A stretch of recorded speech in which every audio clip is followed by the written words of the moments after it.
Thank you so much. I appreciate it. Well, thank you very much, and I'd like to welcome you myself to the first of 5 or 6 presentations I'm going to be giving over the next 12 days. They're always going to be on the sea days, and there's probably also going to be one on the day that we reach Manila. So if you enjoy the one today, or even if you don't, please do feel free to come to them. They are all terrific, and they do all tie in with the itinerary of this cruise. So just to give you a little bit of background about myself really quickly, I have a background in journalism. I'm a writer, an editor, a lecturer. I've written 14 nonfiction books, and I've drawn on some of them to one extent or another for some of the presentations we're going to be doing over the next couple of weeks. I've written 3 fantasy novels, and I've worked for any number of magazines and newsletters and newspapers over the years. So writing and editing are what I do by vocation. I run a small publishing company as well. Traveling is what I do for fun, and I enjoy, of course, then writing about it and speaking about it and sharing the things that I've learned with people that I meet along the way. So, the presentation we're going to be giving today, just as a disclaimer right up front, is a pretty narrow look at a very specific incident that took place amidst many, many complicated things in a very, very complicated era. So it goes way beyond the less than an hour we have here today to give the entire background of the Vietnam War and what led up to the United States' involvement in it. But we're going to try to provide a snapshot of one incident, an incident that drew the United States more deeply into the war, and that's what we're going to do today. So we're walking a fine line between saying too much and not saying enough. But I just want you to understand, for any of you who, remember seeing these incidents reported on the news, I'm not deliberately leaving anything out. It's just that there's a lot that can be said about it, and we're going to say as much as we can while trying to provide an accurate picture of what we think happened then. We have to be out of here. I have to be out of here anyway. Y'all can do whatever you want, but I have to be out of here by 45 minutes past the hour. So I'm glad to take questions and follow up with people. If we don't have time to do it today or during any of the other presentations, I'm glad to chat with people outside, upstairs, or to sit down with you somewhere. I do drink a lot, so I'm always glad to have a drink and discuss things further. And generally, my wife and I are going to be at Cellar Masters from 5 o'clock onward any given evening, so I can be found there. But I'm very approachable. I love to talk about this stuff and would love to talk to you more about it or anything related to it. All right? So without any further ado, we're going to jump into this and cover as much of it as we can.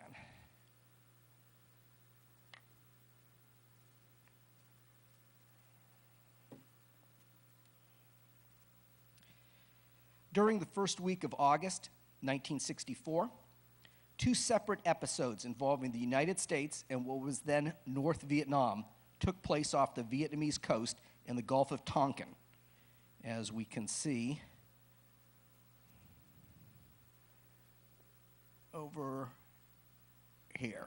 And we're probably not far from there right now. I didn't check our map to see where we were at the moment. We might be there right now.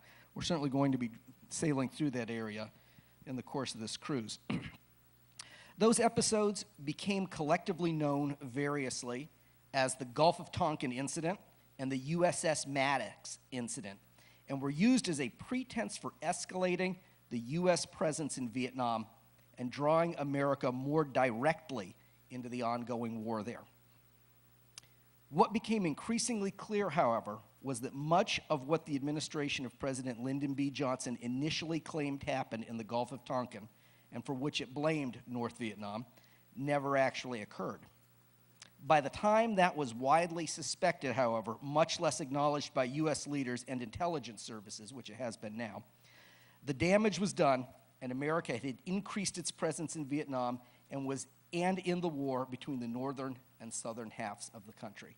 And we can see it right there, the USS Maddox, which is one of the 2 American vessels that we're going to be talking about today.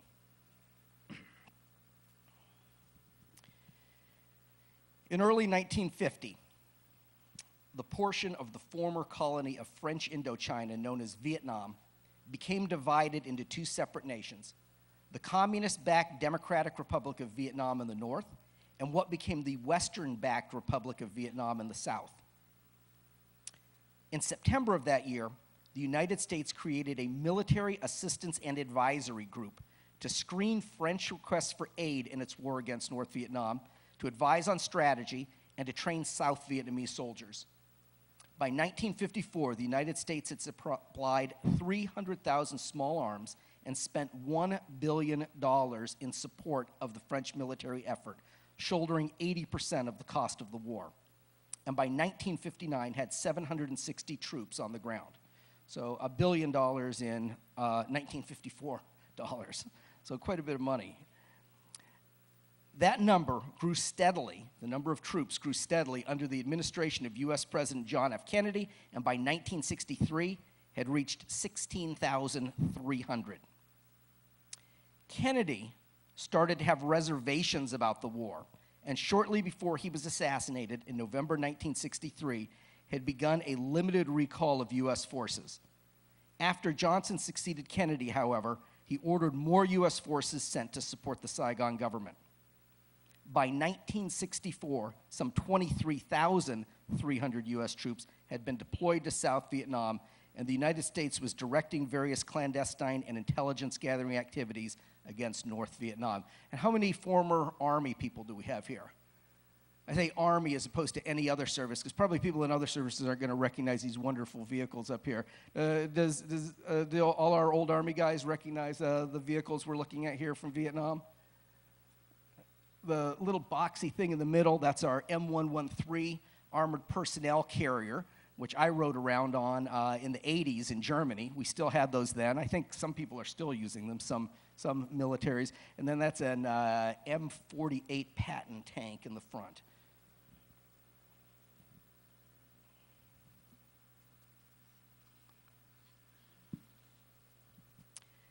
In 1961, the U.S. Central Intelligence Agency began a highly classified program of covert actions against North Vietnam known as Operation Plan 34 Alpha. And in 1964, this program was transferred to the Defense Department and conducted by the Military Assistance Command Vietnam Studies and Operations Group, or MACV-SOG. And we can see the unofficial patch of MACV-SOG. That was not actually an official badge that any of these guys wore, but it was an unofficial one that they had made up to represent the activities of this U.S. military organization that was active in Vietnam. Activities conducted under this program included agent team insertions, aerial reconnaissance missions, and naval sabotage operations. After a series of raids in which South Vietnamese commandos were captured after entering North Vietnam, MACV-SOG shifted the emphasis of the program to maritime operations. A small fleet of fast patrol boats was acquired for use in the landing of small action teams and the offshore bombardment of small North Vietnamese military facilities, such as radar installations, with the pace of these operations doubling between June and July 1964. So over the summer of 1964, the number of operations, covert operations that the United States is sponsoring along the North Vietnamese coast is increasing rapidly. Missions undertaken as part of this program in the days before the Tonkin Gulf incident included commando raids against North Vietnamese installations on 2 islands, insertion into North Vietnam of a covert agent team that was promptly captured, and 2 flights of CIA-sponsored Laotian fighter bombers piloted by Thai mercenaries that attacked border outposts in North Vietnam. These episodes laid the groundwork for the tensions that would lead to the Tonkin Gulf incident. And here, as noted, we can see the unofficial crest of MACV-SOG. And then on the left, one of the fast patrol boats purchased from Norway that the United States used to conduct covert operations against North Vietnam. And it's kind of interesting just to create that sort of plausible deniability, which I think might be a phrase that evolved during the Vietnam War, to create that plausible deniability and distance itself from the things it was doing. The CIA ended up purchasing these patrol boats from Norway. They were purchased from Norway, and then they were piloted by Norwegian skippers. So they had Norwegian skippers piloting Norwegian-purchased fast patrol boats that were upfitted with armaments and used to carry South Vietnamese commandos to locations on the North Vietnamese coast to launch their operations. So strange times, to be sure.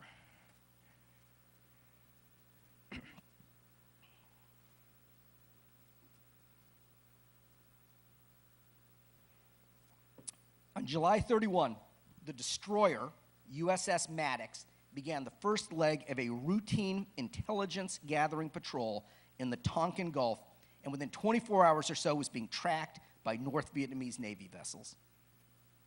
Several intercepted communications indicated that they were preparing to attack Maddox, and so it retreated.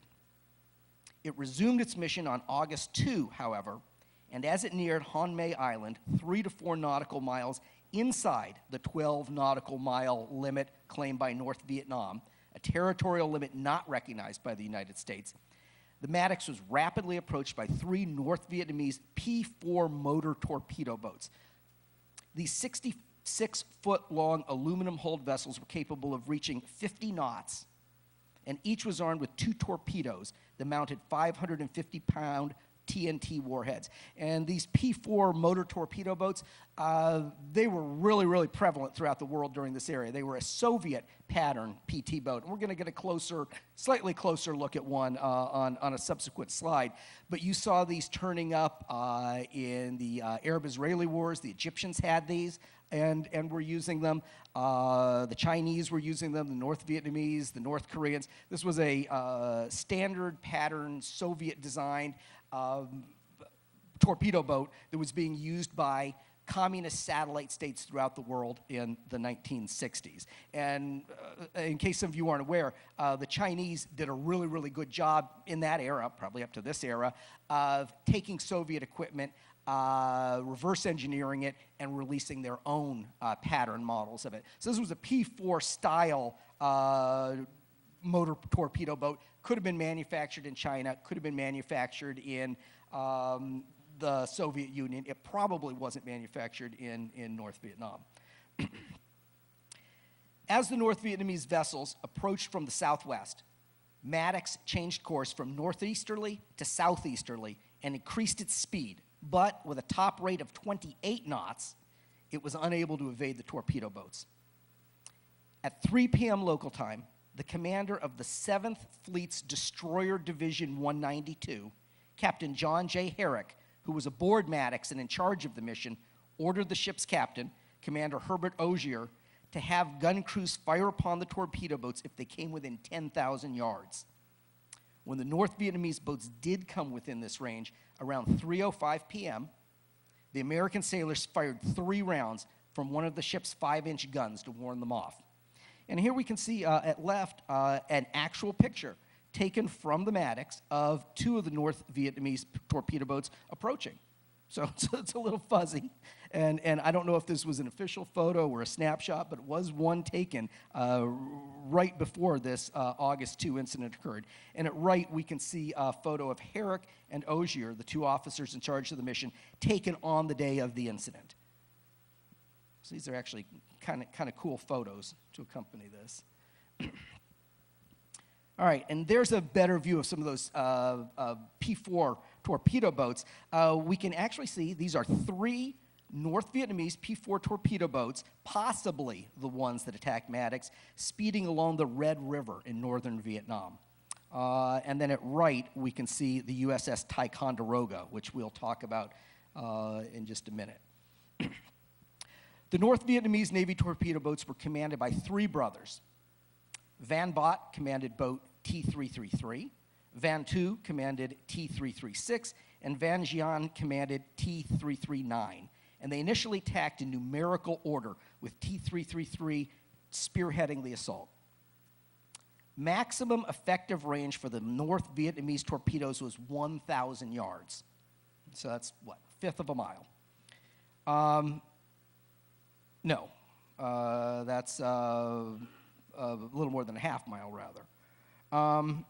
But range for Maddox's 5-inch guns was 1,800 yards, or 18,000 yards, rather. As the boats pressed home their attack and came within 5,000 yards, T-333 attempted to run a beam of Maddox for a side shot, while the remaining 2 boats continued their stern chase. The 2 chasers, T-336 and T-339, fired first, but because of Maddox's heavy fire of 5-inch shells, the Vietnamese boats discharged their torpedoes at excessive range, and all 4 missed their marks, and they're trying to chase a moving target. T-333 fired its torpedoes without effect, but dueled Maddox's 5-inch guns with its twin 14.5 millimeter machine guns, achieving 1 hit on the destroyer. Maddox's crew altered her course to avoid the torpedoes, some of which were observed passing on the starboard side, and others of which were believed to have been duds. Within 15 minutes of when Maddox fired its warning shots, 4 F-8 Crusaders from USS Ticonderoga, an aircraft carrier operating in the region, arrived and attacked the torpedo boats. So we had air support coming in at that point from the U.S. aircraft carrier and attacking the torpedo boats. So we've got a pretty good-sized firefight in the Tonkin Gulf at this point. The combination of fire from the F-8s and Maddox, including a direct hit on one of the torpedo boats by one of the shells from its 5-inch guns, severely damaged all 3 North Vietnamese vessels and forced them to retreat. 4 North Vietnamese sailors were killed and several were wounded. No U.S. sailors were killed or wounded, and Maddox suffered only minor damage from a single 14.5 millimeter bullet from one of the P-4's KPV heavy machine gun that hit the superstructure of the vessel. One of the 4 Crusaders sustained some damage from heavy machine gun fire that removed a large piece of its left wing, but somehow it still managed to make it back to the Ticonderoga. So there we can see the Ticonderoga operating in the area of Vietnam during the time of the incident. So that's a summer 1964 photo. And as I mentioned about the torpedo boats, those are North Vietnamese P-4s. We don't know if they're the same ones, but they were taken, that picture was taken around the same era on a river in North Vietnam. You can see them moving right along there. That's kind of a good picture if a little fuzzy. All right, so we've had a battle in the Tonkin Gulf between a United States vessel and 3 North Vietnamese ships. Pretty straightforward, and nobody has denied that that's something that happened.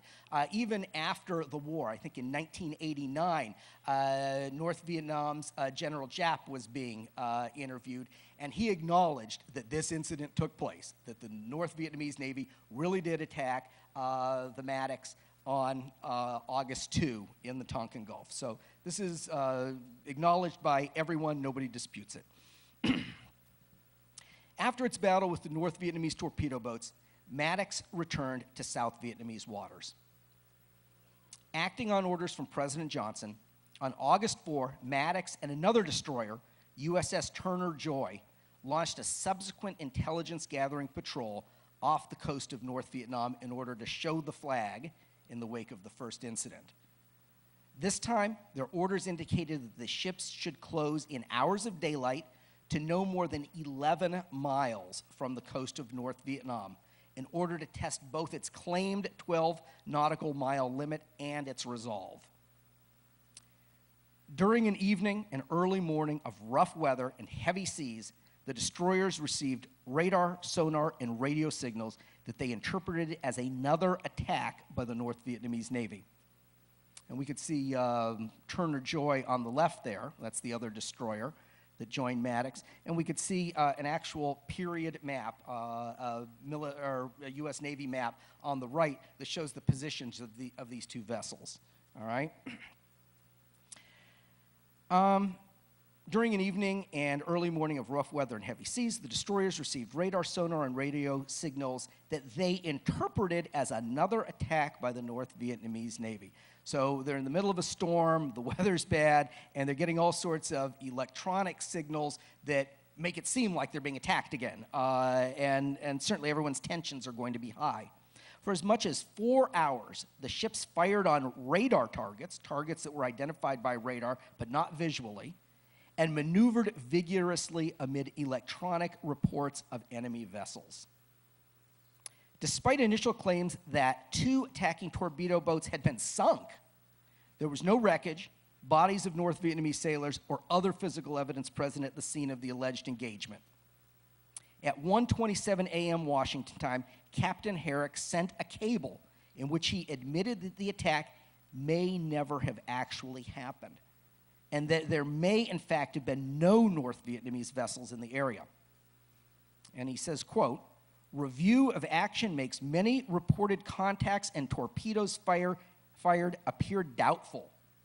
This is the captain of the vessel, or the operational commander of the spy mission that they were on.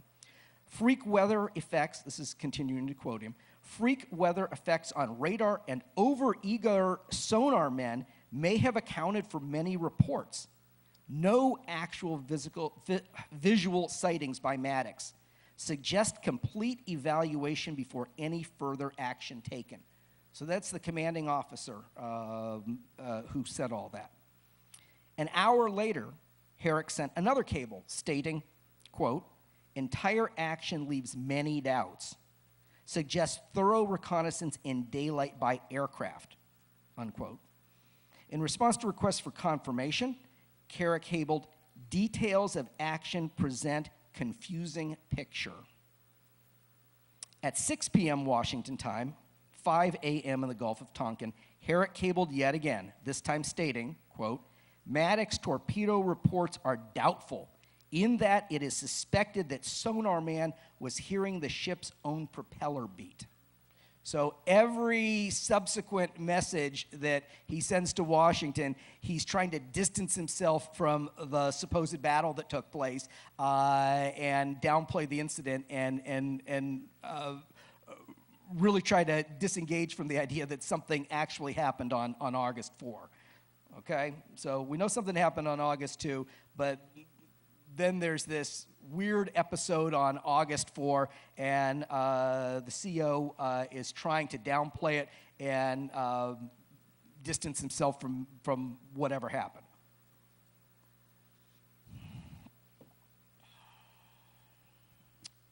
Immediately after the episode on August 4, U.S. Secretary of Defense Robert S. McNamara told President Johnson that a U.S. Navy vessel had been attacked and urged retaliation. Johnson agreed, and within half an hour of the incident had decided on punitive actions. When Captain Herrick subsequently reported his doubts about the incident, however, McNamara decided against passing on to the president information that might dissuade him from his earlier decision to respond with force. So Johnson is now acting based on the rumor of an incident in the Gulf of Tonkin, and when the people who were actually there for that incident send information that says it doesn't happen, McNamara does not pass it on to Johnson. So Johnson is now acting on incorrect information. Shortly before midnight on August 4, President Johnson interrupted national television to make an announcement in which he described an attack by North Vietnamese vessels on 2 U.S. Navy warships, Maddox and Turner Joy, and requested authority to undertake a military response. Johnson's speech repeated the idea that North Vietnam was the aggressor, which put the United States into a more acceptable defensive posture. Johnson also referred to the attacks as having taken place on the high seas, suggesting that they had occurred in international waters. Johnson emphasized commitment to both the American people. This is in his speech on national television at midnight following the incident. Emphasized commitment to both the American people and the South Vietnamese government, and stressed that there was no desire for war. A close scrutiny of Johnson's public statements reveals no mention of preparations for overt warfare and no indication of the nature and extent of covert land and air measures that already were operational. So he doesn't make any mention of any of these commando raids that have been going on for a couple of months, or the bombings by the Thai mercenaries, et cetera, et cetera.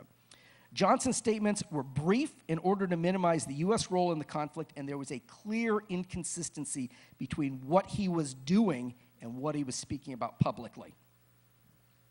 Early on August 5, Johnson publicly ordered retaliatory measures, stating, quote, the determination of all Americans to carry out our full commitment to the people and to the government of South Vietnam will be redoubled by this outrage, unquote. An hour and 40 minutes after his speech, warplanes launched from aircraft carriers Ticonderoga and Constellation as part of Operation Pierce Arrow reached North Vietnamese targets, and at 10:40 a.m. on August 5, bombed 4 torpedo boat bases and an oil storage facility in the port city of Vinh, which we can see. They are in the middle of our graphic. All right. Those are actually, all those stars represent sites. There are 5 stars up there, and they all represent the sites that were bombed in Operation Pierce Arrow. All right, so things start to get a little complicated at this point. President Johnson requested that Congress pass a resolution, quote, expressing the unity and determination of the United States in supporting freedom and in protecting peace in Southeast Asia, unquote, stating that it should express support, quote, for all necessary actions to protect our armed forces, unquote, but repeated previous assurances that, quote, the United States seeks no wider war. While this resolution was being drafted, Senator Wayne Morse of Oregon, who you can see there on the left, attempted to raise awareness about possible faulty records of the incident involving Maddox.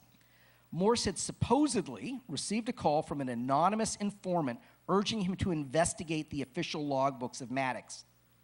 These logs were not available, however, before Johnson's resolution was presented to Congress. After urging Congress that it should be wary of the president's coming attempts to convince it of his resolution, Morse failed to gain enough cooperation and support from his colleagues to mount any sort of movement to stop it. Immediately after the resolution was read and presented to Congress, Morse began to fight it. He contended in speeches to Congress that the actions taken by the United States were outside the Constitution and were, quote, acts of war rather than acts of defense. Morse's efforts were not immediately met with support, largely because he revealed no sources and was working with very limited information. It was not until after the United States became more involved in the war that his claim began to gain support throughout the U.S. government. And Morse was defeated when he ran for re-election in 1968. So this was the sword he fell on. This finished his career. The Tonkin Gulf Resolution, let's see, I might, yeah. It's almost unanimously voted for, as we shall see.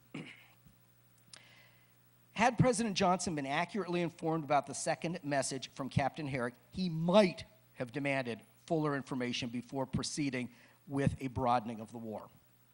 Johnson had, in fact, fended off proposals from McNamara and other advisors for a policy of bombing the North on 4 separate occasions since becoming president.